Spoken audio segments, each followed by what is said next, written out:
Hello everyone, welcome back to our channel. कसे आहात सगळे? आय होप मस्तच असाल. आणि तर मी बटाट्याचे जाळीदार वेपर्स बनवले होते, तर म्हटलं ही रेसिपी तुमच्यासोबत शेअर करूया.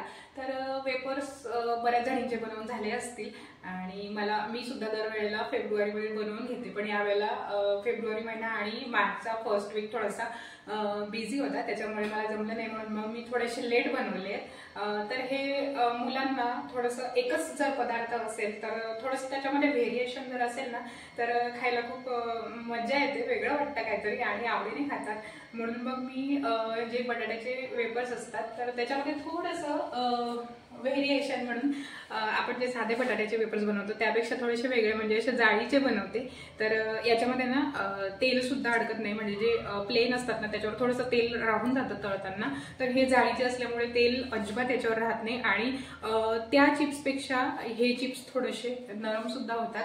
मुलांना खूप आवडतात खायला, मुलांनाच काय आपल्यासारख्यांना पण खूप आवडतात. तर जास्त टाइमपास न करता आता प्रोसेस बघूया कसे बनवले. तर मी ही 2-3 दिवसाची प्रोसेस आहे, तर शूट करून ठेवली आहे आणि तुमच्यासोबत आता मी शेअर करते कसे बनवले. चला तर मग प्रोसेस बघूया. प्रोसेस बघण्याच्या आधी मी तुम्हाला हे वेपर्स तळून दाखवते. तळल्यानंतर अजिबात लाल होत नाहीयेत आणि छान असे फुलून येतात, नरम होत आहेत. तर तुम्हाला मी आधी ते तळून दाखवते आणि मग तुमच्यासोबत प्रोसेस शेअर करते. तर ज्यांनी चिप्स ते बनवले नसतील अजून, त्यांनी अशा प्रकारे बनवून बघा आणि ज्यांनी बनवले असेल त्यांनी पुढच्या वर्षी नक्की ट्राय करा. चला मी आता तुम्हाला तळून दाखवते वेपर्स तळायला अगदी जास्त गरम तेल काही लागत नाही आणि त्यातल्या त्यात हे जाळीचे वेपर्स आहेत, तर याला थोडंसं मीडियम तापलेलंच तेल हवं, नाहीतर मग ते करपतात. आणि इतके छान नरम झालेत, फुलून आलेत आणि अगदी 2 बोटांनी तोडले तरी तुटतायत इझिली.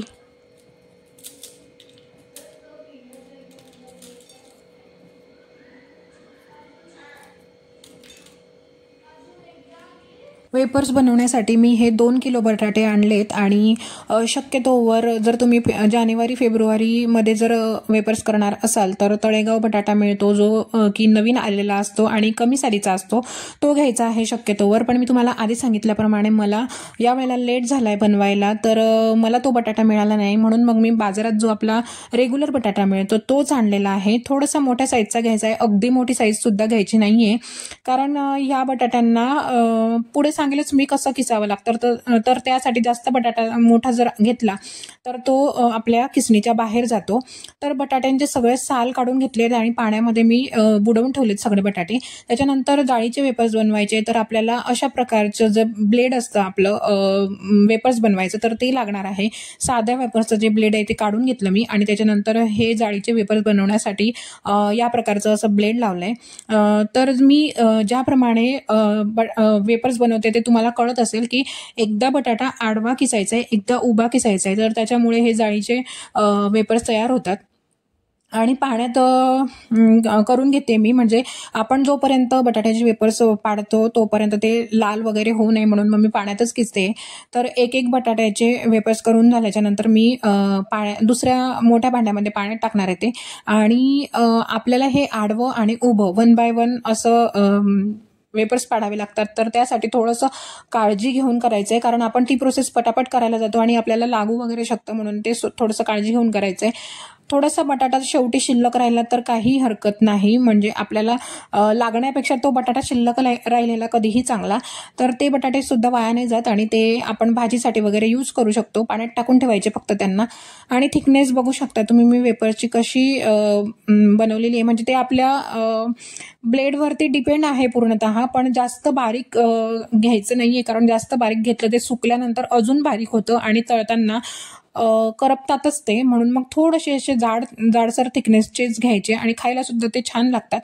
तर सगळे वेपर्स पाडून झाल्याच्या नंतर मी पाण्यात टाकलेले आणि त्याच्यानंतर 3 ते 4 पाण्याने धुवून घेतले. असे हाताने वेपर्स निथळून परत स्वच्छ पाण्यात टाकायचे, परत दुसऱ्या स्वच्छ पाण्यामध्ये टाकायचे. असं प्रोसेस मी 3 ते 4 वेळा केली आणि ही प्रोसेस सगळी मी सकाळी करून ठेवली होती आणि शेवटी हे पाण्यामध्ये बुडवून ठेवले चांगल्या प्रकारे. संध्याकाळी मला आता हे वेपर्स शिजवायचे आहेत, तर सकाळपासून केलेले होते, संध्याकाळी हे मस्त असे कडक झालेले. तर प्रोसेस करण्यासाठी आता मला अर्धा चमचा तुरटी लागणार आहे आणि 2 मोठे चमचे मी मीठ घेतलंय. तर मस्त असे कडक झालेत वेपर्स. तर आता आपण वेपर्स शिजवायला घेऊया. तर हे सगळ्यांनाच माहिती असेल आणि सेम प्रोसेस आहे, जे आपण साधे वेपर्स करतो त्याची सेम प्रोसेस आहे. तर पाण्याला उकळी आणली, त्याच्यानंतर मी त्याच्यामध्ये जी आपण अर्धा चमचा तुरटी घेतलेली होती ती टाकली, पाणी ढवळून घेतलं.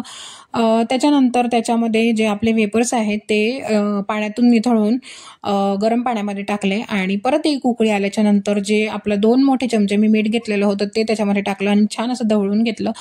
परत एकदा उकळी आल्याच्या नंतर पूर्ण खालच्या बाजूने हलवून घेतलं मी. हलवून घ्यायचं आहे खालच्या साईडने, कारण खाली गळ वगैरे जमा होऊ शकतो. आणि वेपर्स कसे झाले हे चेक करायचं असेल तर असं एक वेपर्स घेऊन त्याला फाडून बघायचा. जर तो कागदासारखा फाटला तर आपले वेपर्स झालेले आहेत. पण हा थोडासा कडक जात होता म्हणून मग मी अजून 5 ते 10 मिनिटं राहू दिलं. 2 उकळ्या काढून घेतल्या. त्याच्यानंतर बघू शकता तुम्ही वेपर्स छान असे ट्रान्सपरंट झालेत, मस्त शिजलेत. आणि मला थोडंसं पाणी जास्त वाटलं होतं म्हणून मग मी नंतर त्यातलं थोडं पाणी काढून घेतलं होतं. तर हे सगळे मी आता जाळीमध्ये निथळायला ठेवले. जास्त वेळ सुद्धा निथळायला ठेवायचे नाहीये, कारण ते गरम असतात आणि त्याच्यामुळे त्याच्यामध्ये प्रोसेस सुरू असते. मग त्याचा थोडासा असा लगदा होण्याची शक्यता असते, म्हणून पटकन त्यांना पसरवायचे. गरम असताना पटकन पसरवले जात नाही, म्हणून असे आधी सगळ्या कागदावरती टाकून घ्यायचे आणि मग एक एक एक एक वाळत घालायचे. तर मी हे रात्री संध्याकाळी शिजवलं होतं, म्हणजे रात्री वाळत घालायचं होतं, म्हणून मग मी फॅन खाली सुकवणार होते. बेड हा आमचा खालीच असतो, तर त्याच्यासाठी त्याच्यावरती एक कागद अंथरला आणि त्याच्यावरती हे वेपर्स मी वाळत घातले. आणि आमच्या मनस्वीचा टायगर सुद्धा याची राखण करायला इथे बसलेला आहे, तुम्ही बघू शकताय. The next morning. दुसऱ्या दिवशी सकाळी हे वेपर छान असे सुकून गेलेले होते फॅन खाली. आणि सकाळी 7:30-8 वाजता मस्त असं ऊन आलेलं होतं आतमध्ये, पण एवढ्या कोवळ्या उन्हात ते सुकणारच नाहीये. म्हणून मग थोडंसं दुपारच्या टायमाला 2-2.5 तासासाठी गॅलरीमध्ये जेव्हा ऊन येतं ना, तेव्हा मी त्यांना परत एकदा मस्त असे मोकळे मोकळे करून सुकवायला ठेवलेत. आणि 2 दिवस असे सुकवलेत मी. 2 दिवसामध्ये मस्त असे सुकून गेलेत. छान वेपर्स तयार झाले. अगदी तुकडे झालेले नाहीयेत, अजिबात तुकडे झालेले नाहीये. तळून छान असे नरम झालेत वेपर्स. तर तुम्हाला व्हिडिओ कसा वाटला मला कमेंट करून सांगा आणि आवडला असेल तर एक लाईक नक्की करा. तुम्ही पण असे वेपर्स बनवून बघा. चला तर मग भेटूया नेक्स्ट व्लॉगमध्ये. तोपर्यंत सगळ्यांनी काळजी घ्या. बाय.